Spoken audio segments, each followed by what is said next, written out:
Y estábamos en uno de esos cuando fuimos detenidos, el 22 de octubre de 1986. ¿Pero qué te pegaban, te preguntaban, no, te interrogaban? Primero te golpeaban de golpes de puños, pies y luego preguntándote cosas. Y así estuve. Hasta que después, después te... ¿Eso cuánto duró? ¿Cuánto? No sabría decirte. No Pero sabría tipo decirte porque horas... uno pierde como... Sí, pueden haber sido horas. ¿Pero cómo es el dolor? O sea, ¿hay un momento en que es insoportable? El dolor es insoportable, es como indescriptible en el sentido que lo único que llega un momento que tú dices prefiero morir. ¿Cuándo empezáis en la cárcel a pensar en un plan para escapar? Desde el primer día. ¿Y dónde encuentras el túnel? En una celda de la galería 5 y 6, tú abrías la puerta y a la derecha, en la columna ahí, estaba la entrada del túnel. Avanzando, yo voy pensando que me da lo mismo donde salgamos. Salimos, yo salgo arriba y ahí ocurre algo que yo me pongo en el medio de la Alameda, en el medio de, como no sé, los Campos Elíseos aquí, y levanto los brazos y mi amigo me sigue. ¡Libres!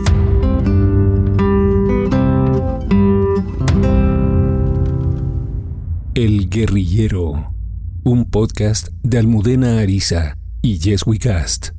Episodio 6. Sigan al burro. Víctor, quinto día. Te escucho. Te escucho. 30 de enero de 1990, amanezco en libertad. Después de casi 4 años de prisión.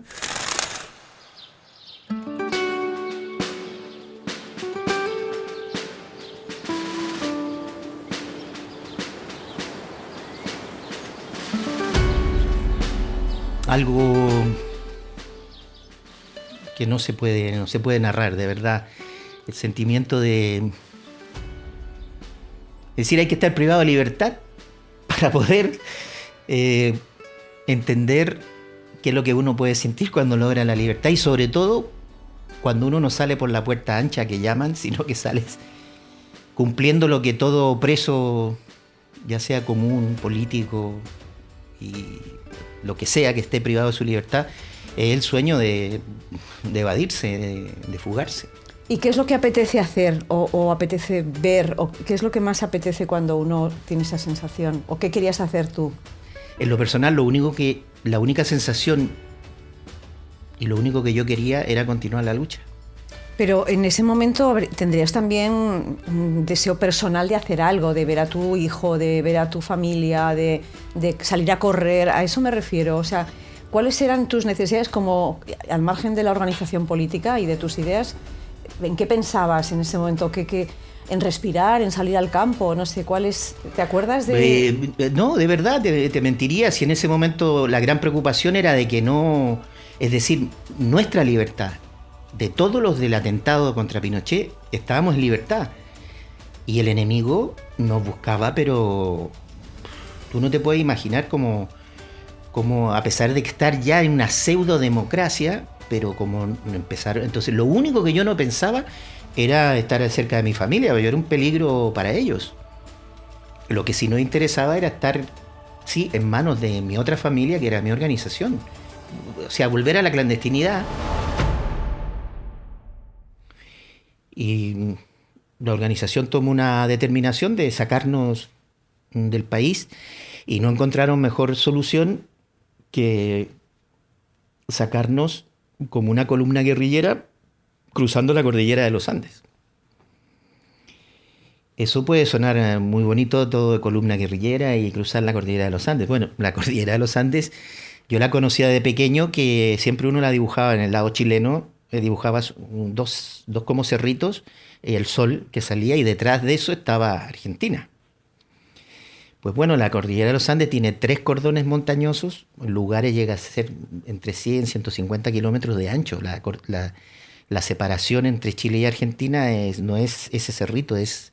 Uno de los compañeros del frente les dice que hay gente que les está esperando al otro lado de la frontera con Argentina y que tardarán unos 5 días en cruzar la cordillera. No, 5, pero a caballo, y nosotros lo único que no tenemos son caballos. y apenas les dan una bolsa de mano con algunas provisiones para el camino. Bueno, hice 1 kilo de azúcar por persona, unas 5 tabletas de chocolate, 1 kilo de sal, té, café por persona. Lo que nos espera son mínimo 10 días. Y les falta otro elemento importante, las armas, hasta que otro compañero aparece a última hora. Lo más significativo fue que venía con unas cajas llenas de uva. Nosotros dijimos, pero ¿cómo vamos a comer uvas? Y no, ahí venían armamento largo. Él se le había ingeniado porque dijo, yo pensé que venían todos con... Pero lo significativo es que se empezó a reír y dijo, bueno, no sé cómo lo van a hacer, porque el que agarre un fusil, ¿cómo lo va a hacer con su bolsa? Y ahí empieza nuestro calvario, que finalmente dura 13 días.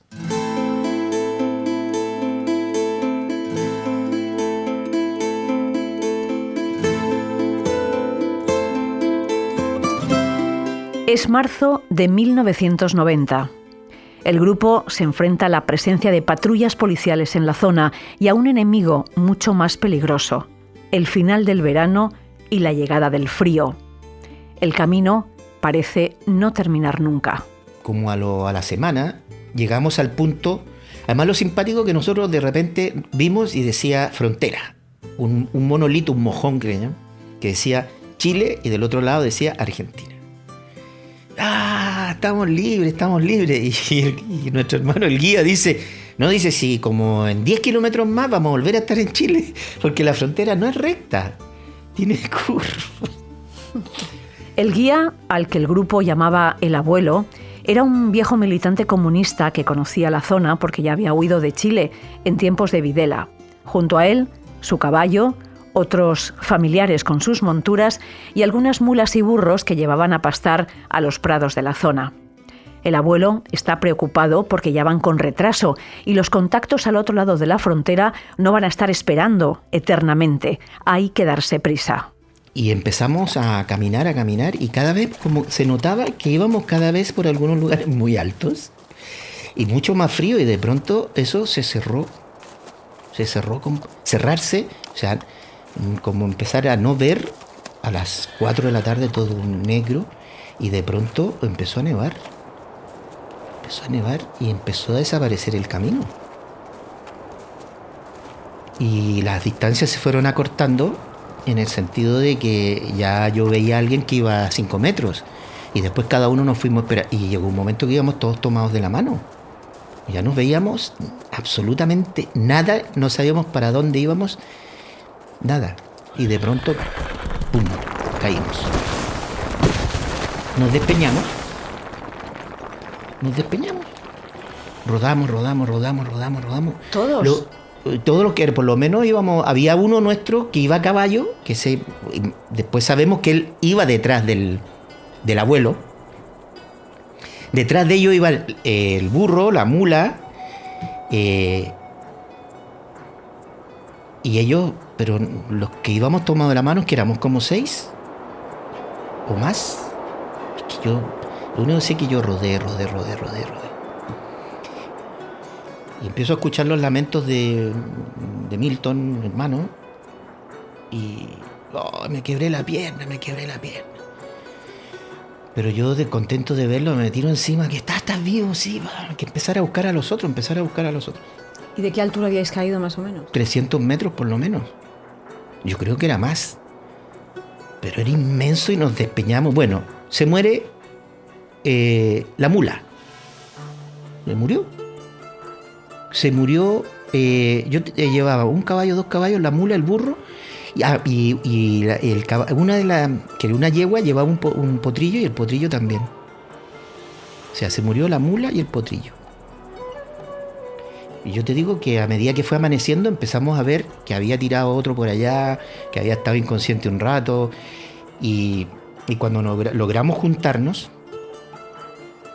faltaba uno, el Rucio, Claudio Molina Donoso, conocido como el Rucio. Y lo lloramos y todo. Lo lloramos, hicimos un homenaje, se nos murió el Rucio. Murió y todo, y se nos murió. Pero aparece como 3 horas después cuando ya aclara completo. Él siguió, cuando cayó, él siguió. Es decir, incluso nos sobrepasó. Y después estaba tan cansado que se durmió. Y es por eso que nosotros después lo alcanzamos. Porque él estaba tan agotado que lo pillamos en el camino.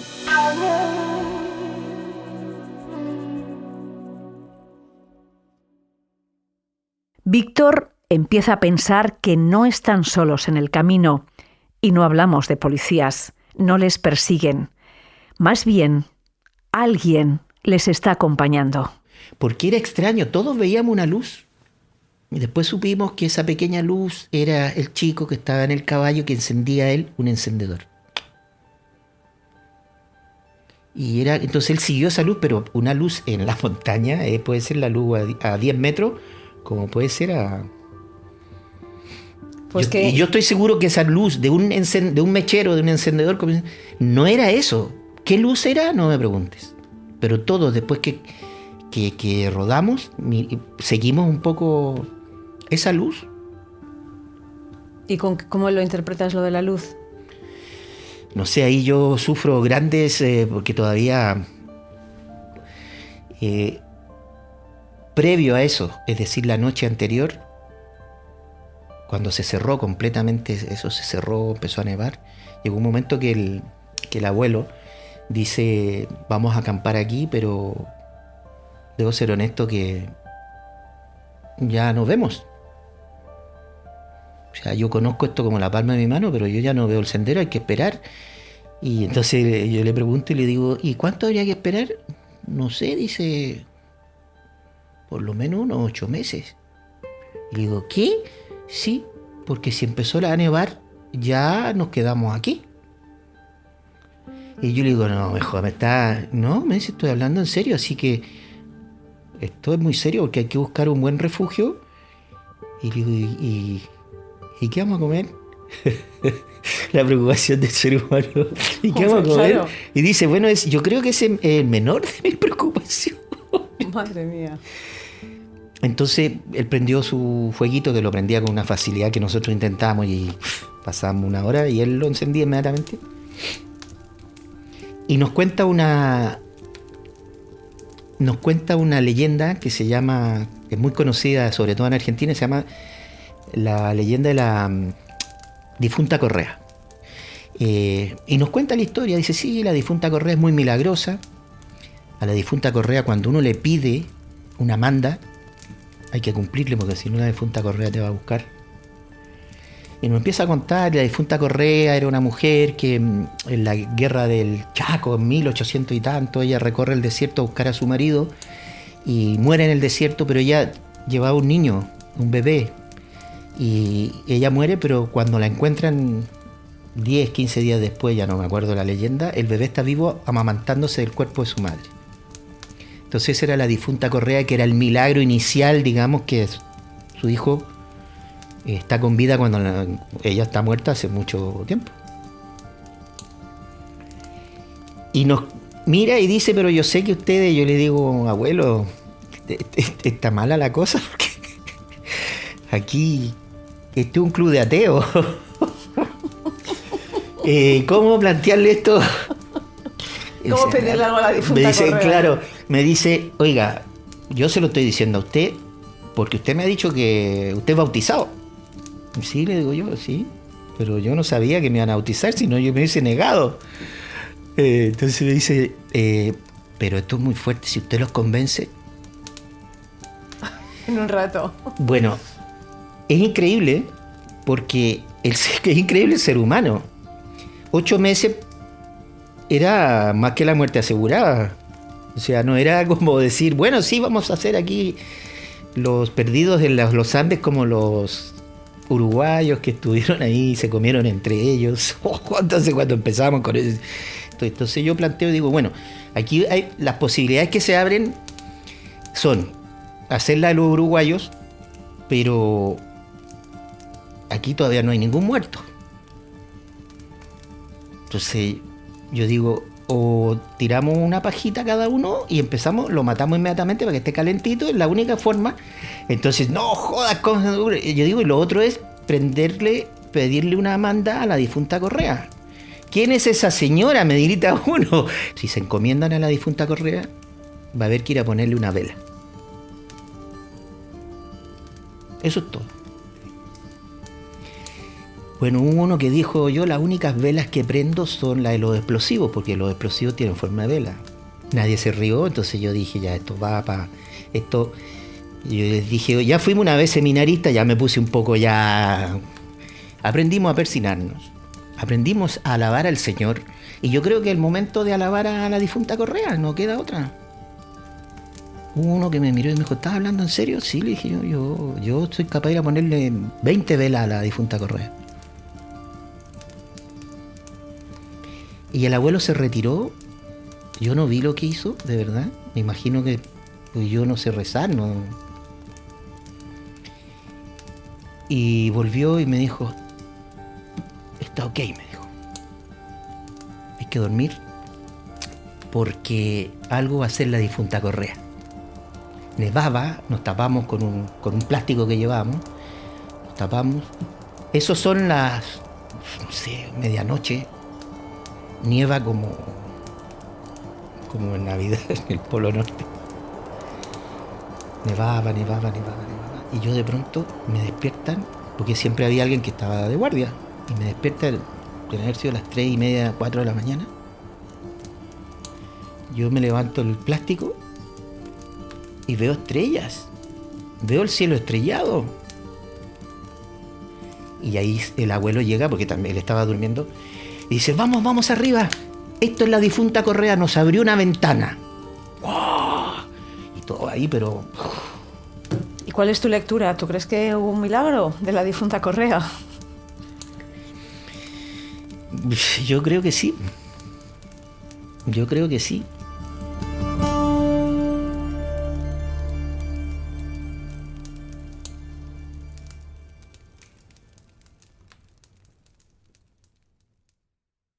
El grupo continúa caminando, beben agua de los riachuelos que van encontrando y piden comida en algunas casas y refugios de la zona. Pero no es suficiente. Los guerrilleros van perdiendo peso día a día y eso hace que se sientan más débiles y el retraso es cada vez mayor, lo que aumenta el riesgo de que las personas que les esperan en Argentina se acaben marchando del punto de encuentro. Y lo simpático es que llega un momento que el abuelo nos dice, lo siento, yo os tengo que dejar solos porque mañana si yo no llego, se van la gente que los tiene que recuperar a ustedes. ¿Y cómo lo hacemos? Sigan al burro. Y todos nos miramos, ¿cómo eso, abuelo? Sigan al burro, el burro sabe dónde vive y síganlo. No estamos muy lejos. Vale. Y se fue, a caballo él, apuró el tranco. Y se fue... Yo creo que con el segundo que él tenía, porque nos quedamos siguiendo al burro. Y el burro llevaba un paso desenfrenado porque tenía un hambre el burro. Y nosotros siguiendo al burro. En un desfiladero esto de montaña, de cordillera. O sea, mirabas abajo y... Miraba abajo y lo que no quería, por eso te digo que ahí estaba la caída del inglés. Y uno pensaba que no. Y miraba, había una gran cruz de piedra hecha abajo. Se había matado un inglés no sé cuándo. Garganta del diablo. Porque se escuchaba como unos sonidos. Seguimos caminando y siguiendo a ese burro que subía una montaña y nosotros todos detrás como... Y llegaba lo que nosotros denominamos la vanguardia y gritaba hacia abajo, ¡el puto burro está comiendo! Y el burro seguía. Volvía a bajar esa interminable montaña y nosotros todos detrás del burro. Seguía caminando el burro, volvía a subir el burro. Y como nos habían dicho, sigan al burro, volvíamos a subir siguiendo al burro. Así nos tuvo hasta que empezó a llegar la noche. Y hubo que cazar al burro, porque si el burro iba de noche, el burro conocía el camino, nosotros no. Puedes imaginar coger un burro en la montaña, que la soga que tenía era 1 metro que le colgaba, así una soguita. Ahí quemamos nuestras últimas fuerzas, porque había que adelantarse al burro, es decir, 2 a paso forzado, casi corriendo. Cuando el burro subía, tenían que seguir adelante calculando la bajada que iba a hacer el burro, y para que había que agarrarlo. Lo conseguimos después de muchos batallar, de tirarnos arriba del cuello al burro, de agarrarle la cola. Entonces había uno que dormía con la mano colgando del burro para que el burro no se fuera. Era así. Y esperarle el amanecer para así soltar al burro. Los 12 días de camino empiezan a hacer mella en el grupo, tanto mentalmente. Además veíamos gendarmes argentinos por todos lados, les hacíamos emboscadas, nos tirábamos durante 1 hora. Como físicamente. No te digo el sufrimiento de tener ganas de ir al baño y no poder hacerlo. Es algo, tener ganas de defecarte en ti mismo y caminar con esa sensación no un día, sino 6 días o 7 días. O sea, el grado de locura llegó a que uno se metió el cañón, se iba a tirar un tiro en el... O sea, ¿te puedes imaginar esa sensación? Un tiro en el culo. Efectivamente, no lo quise decir así. Frío, hambre, cansancio, alucinaciones, problemas de salud y 13 días de travesía. El grupo está al límite. Pero bueno, finalmente el burro nos llevó a buen recaudo. Además, lo simpático que nosotros estaban estos hermanos en 2 camionetas. Entonces nos subimos y el burro se fue solo, ¿eh? El burro llegó a la casa antes que nosotros. O sea, él conocía su lugar donde vivía. Como agradecimiento, el grupo le regala al abuelo lo único que tienen de cierto valor, un arma. Y aún queda un detalle pendiente por cumplir para agradecer que han llegado vivos. Y yo salgo ahí con eso. Bueno, ahora nos vamos y hay que ir a dejarle las velas a la difunta Correa. Entonces ahí el hermano que venía de Buenos Aires a buscarnos y todo me quedó mirando y me dijo, yo creo que tú estás delirando. O sea, le dije, no, yo no me voy de aquí, sino... Salió al lado religioso completo de cumplir las mandas. Pero ahí sí yo sentía un deber y yo le dije, tú no estuviste ahí, tú no viste lo que nosotros hemos visto. Y lo único que logramos fue convencer al abuelo de que uno de los que había cruzado, que formaba parte de este grupo de vaquianos, y él podía ir en nombre de nosotros. Él podía hacerlo. Y tenía que poner las 10 velas de los que habíamos estado ahí arriba. ¿Y desde entonces tú sigues creyendo en la difunta Correa? ¿Te ha ayudado en alguna otra ocasión? Aunque te parezca loco, pero en mi bolsillo tengo, porque el hermano fue, y cuando él ponía una vela, le daban una especie de banderín, un triangulito así, una fotito de la difunta Correa, y la tengo en mi bolsillo. ¿Aquí? Aquí. Enséñamela. ¿Y qué dice la oración? Dice algo, ¿no? Ahí. Madre del que sufre, madre del que llora, bendita sea por siempre bajo la protección divina. Y lo que vi ahí, es decir, no lo puedo describir, porque más encima diría un marxista-leninista no puede creer en eso. No sé si a esta altura me siga considerando marxista-leninista con todas las cosas raras que he visto en mi vida.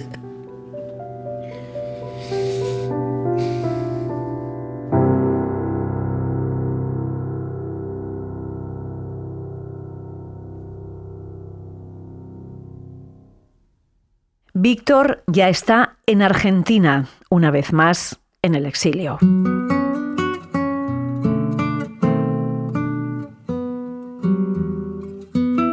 Mientras tanto, Chile camina hacia la democracia. En diciembre de 1989 se celebran las primeras elecciones presidenciales, ganadas por el demócrata cristiano Patricio Aylwin. Yo les prometo entregar todas mis energías, toda mi capacidad a tratar de cumplir con los anhelos de reconstruir en nuestra patria una democracia verdadera en que haya no solo libertad, sino también justicia y solidaridad.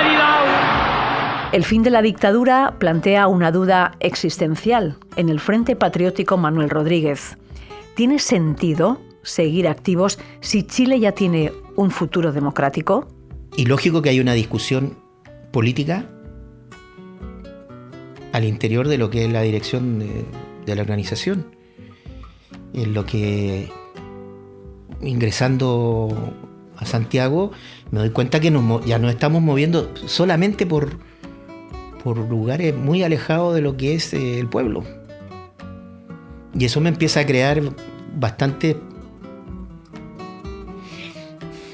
problemas, no sé, de conciencia. O sea, ¿tú quieres dejar la organización ya? Todavía no. Todavía no, pero la semilla de la duda ya está plantada. Pero en ese momento había que democracia, entre comillas, pero era democracia. La gente ha optado, hay un parlamento. Y yo creo que para una organización político-militar es muy duro asumir cuando uno empieza a sobrar. Durante este tiempo, y tras aquel atentado fallido contra el fiscal Torres Silva, Tarzán sigue activo. Ha pasado por Argentina, Cuba y Panamá, y de vuelta en Chile comienza a tener las mismas dudas que Víctor. Ha habido un cambio de dirección. El cambio de dirección, desde mi punto de vista, no me gusta, pero tampoco lo utilizo como excusa y me focalizo en mis subordinados, que son 2.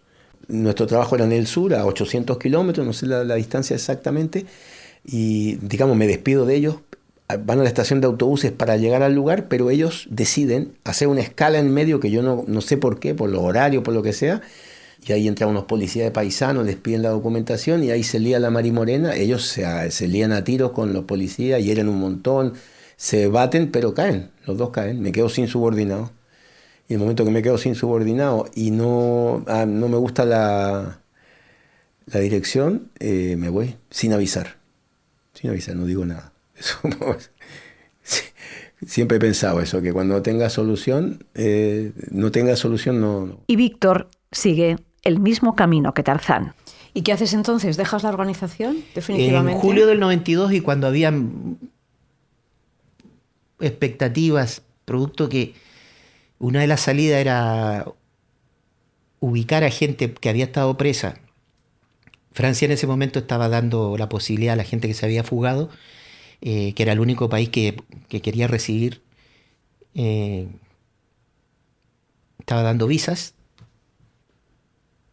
Y de un día para otro, cuando decidí a partir de cero nuevamente, di el paso y me presenté con otro hermano en el consulado en Buenos Aires y salimos bajo la protección de ACNUR de Buenos Aires.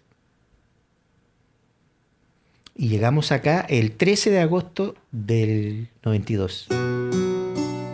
La lucha armada de Víctor ha terminado, pero su padre, Víctor Manuel Díaz López, el Chino Díaz, sigue desaparecido.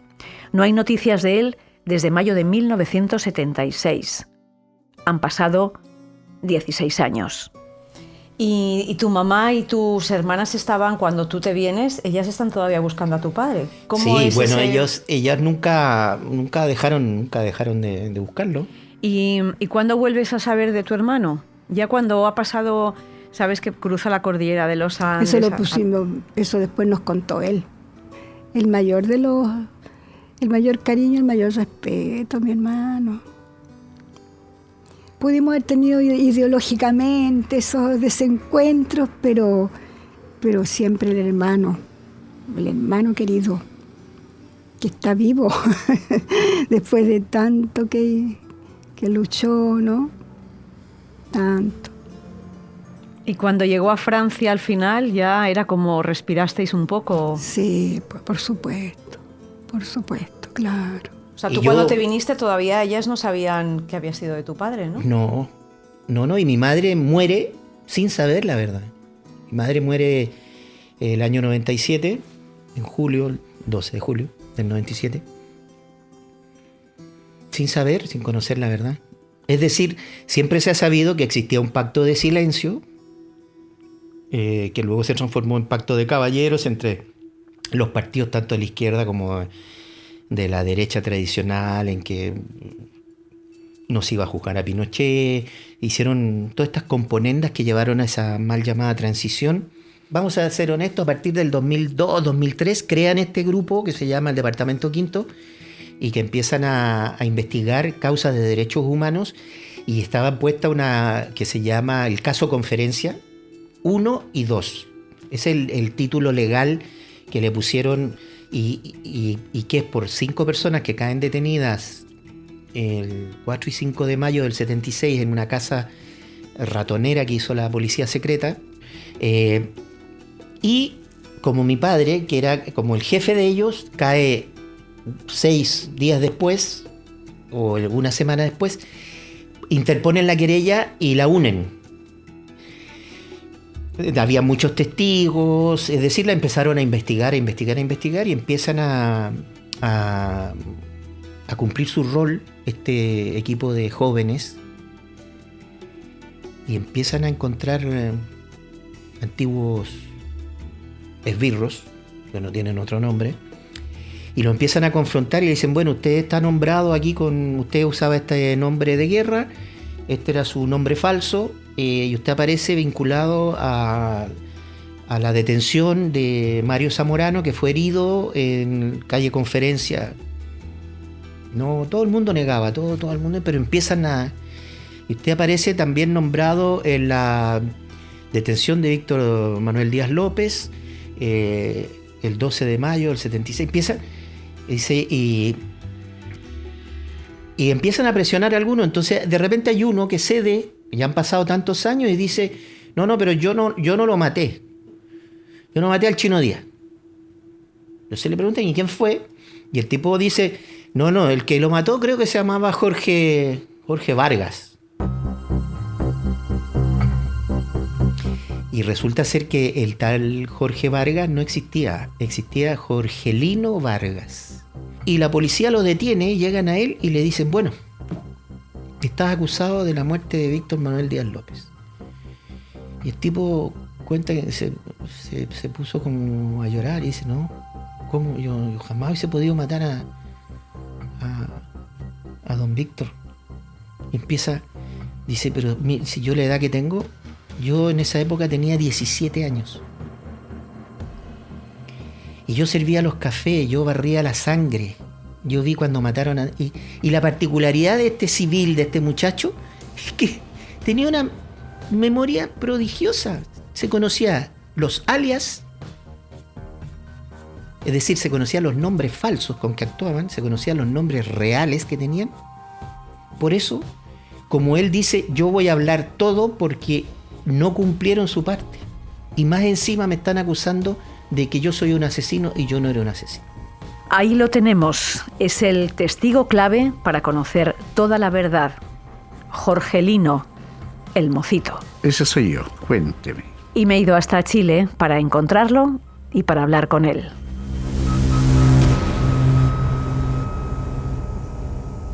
El Guerrillero, un podcast de Almudena Ariza y Yes We Cast.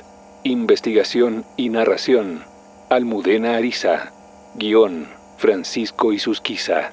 Diseño sonoro, Alberto Espinosa.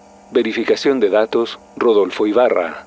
Sintonía del podcast, David Burgos y Luciano Branca. Identidad gráfica, Rubén Galgo. Locuciones, Carlos Serrano.